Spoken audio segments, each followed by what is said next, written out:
We are right in front of the holiday season, and you know what that means. Classroom parties. They are fun, but can definitely send you spiraling if you do not have systems in place. In this video, I will talk about different ways to make this party season fun while running efficiently and saving you from stress.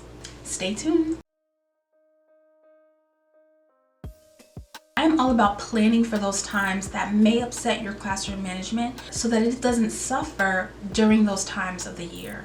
Because let's face it, if you haven't had one yet this year, let me just tell you, parties can be draining. I'm talking about the before, during, and the after. And because this is something out of the ordinary, or even against your schedule and your routine, it may have your children reeling or bouncing off the walls because of those changes, the snacks, and all the rest. So let's break it down and find ways to lighten the load for you, keep it fun for them, and hold the classroom management together for all.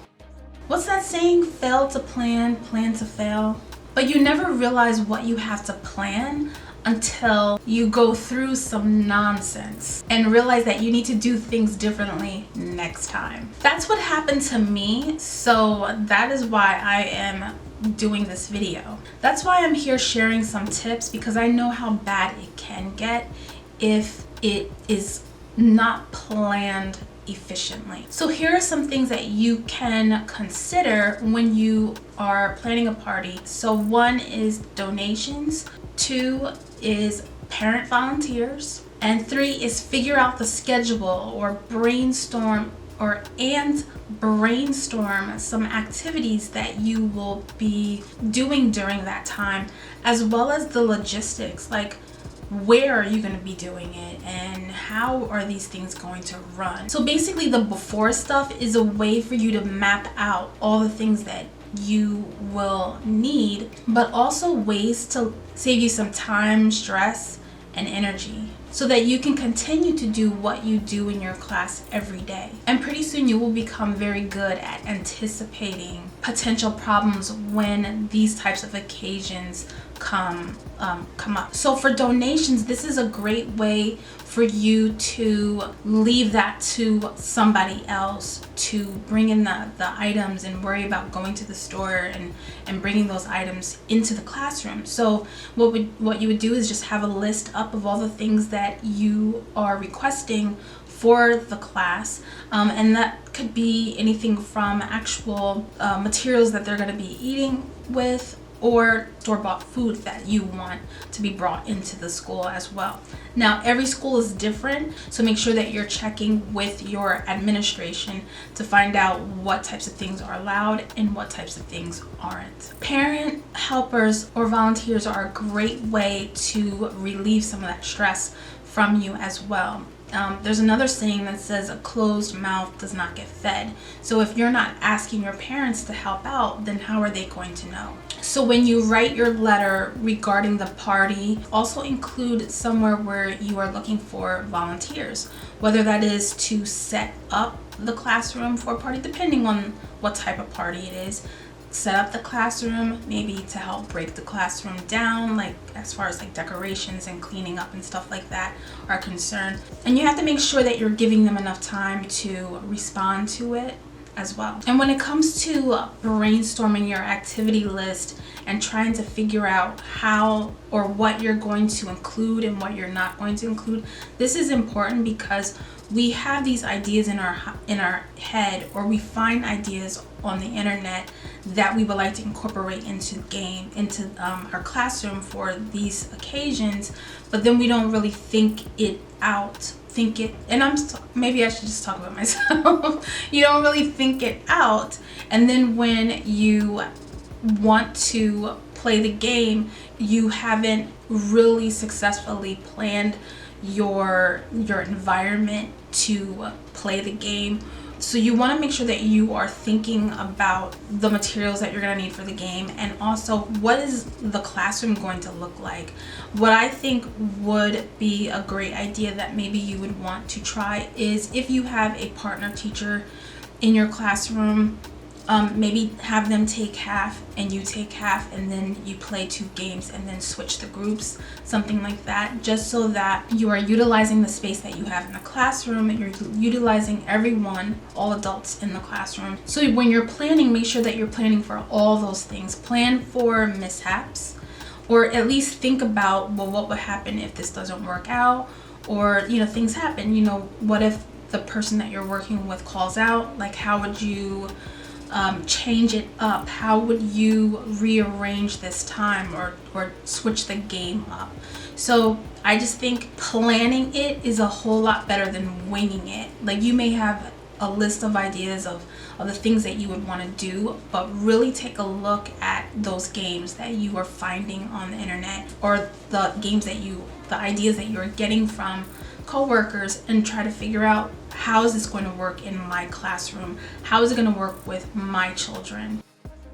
Okay, so now let's get to the main course, which is during the party. How do you keep your little ones engaged without having them climbing the walls?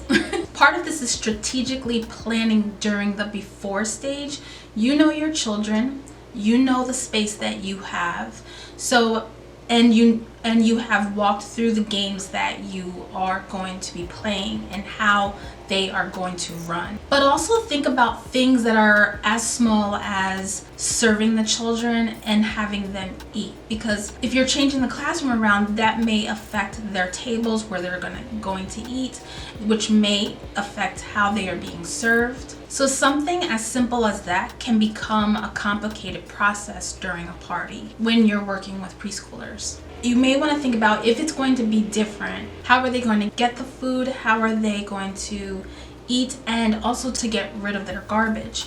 All those things will play a role in this time as well, because depending on what's happening around them, and that's something that you need to think about too, what's happening during the time that they are eating. Does the whole party shut down, or the things around them shut down and they just eat and then they go back? So that's something that you have to think about as well. So another thing I do want to bring back up again is the games, because sometimes, like I said, we overlook how to have the game run in the classroom, especially when there's so many things going on at the same time. So some more questions that you may want to think about are you going to split up the group? Are you going to play the games inside or outside? Are you going to be moving furniture? Is this going to be before the food, or is it going to be after the food? So those are just some things that you may not even think about, but could play a huge role in how the children behave and respond to what's going on in the classroom. So finally, now we get to the good part, when it's over. This is where you decide, how will cleanup happen and how will the children contribute, if at all.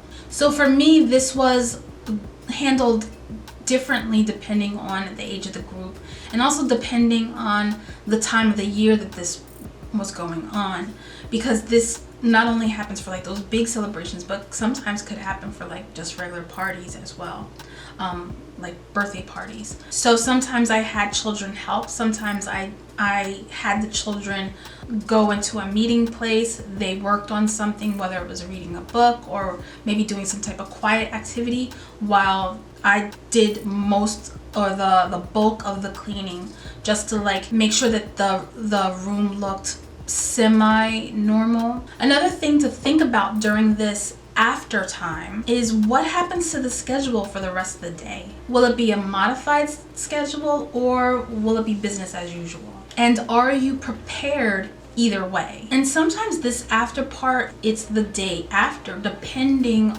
on the occasion. For instance, what was pretty standard after Halloween, especially if Halloween fell on a weekday, that the children that came back to school the next day, they would be groggy. Some would be a little bit hyper, some would be just out of it. So that also is included in the after as well. And try to figure out how to handle that after part, whether it's directly after or if it's the next day. Are you prepared, or can you get prepared for dealing with sluggish children or children who are still amped up about, what they experienced the day before. So give them time to get back into the swing of things, get back into the daily routine, and make sure that if you decide to go business as usual, that you are, just picking up from wherever the schedule left off, if that's possible. And the following day, you can be a little more relaxed as far as like the actual activities that you do, but keep the schedule, keep that consistency there, because you don't want them to get used to this change in their schedule. So you want to make sure that the next day, if it doesn't happen the day of, the next day things are back to the way they are. The schedule is the same, the routine is the same, and then they can start, getting back into the flow of their actual school day. And there you have it. In preschool, a party is not just a party. This isn't the time to relax all of your expectations for your classroom management. This is where you have to be purposeful with your modifications and be clear on your barriers and boundaries, especially those regarding safety for them and of others. Once you go through a party winging it or using pieces of a process like I did, you will appreciate how many problems a plan eliminates and maintains the classroom management foundation that you worked so hard in the previous weeks and months to create. I hope this video helps you and your class as you both embark on this journey through party season. Give this video a thumbs up, share, subscribe, so that you know when the next video has been posted. Until then, I'll see you soon. Bye.